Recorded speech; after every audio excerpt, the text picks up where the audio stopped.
pala si Kyle ang maghahatid sa inyo ng mga kwentong pambata. At ang title nga pala ng ating kwento ngayon ay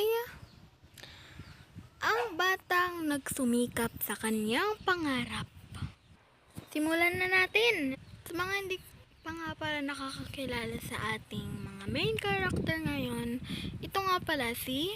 ito si Kai at ito naman si Aling Nena. At bago naman mag-start ang ating video, make sure to like at subscribe. Let's go!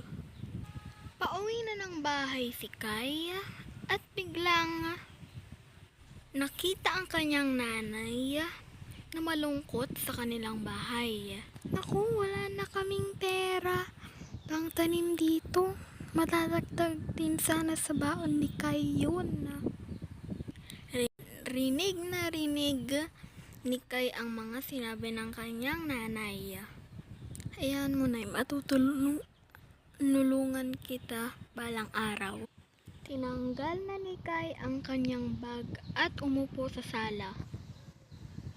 Balang araw matutulungan ko rin si nanay at sa mga gastusin. 15 years later. Maraming salamat sa iyo, anak. Walang anuman yun, ma.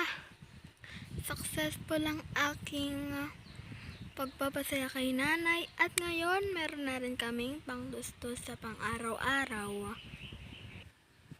O kayo, may natutunan ba kayo? At sana ma-reach na natin ang ating goal ngayon, ang 2,000 subscriber. Kaya ano bang hinihintay mo? Subscribe ka na. Libre lang naman yan eh. So, sa susunod mag-shoutout ako. Basta mag-comment lang naman kayo ng pangalan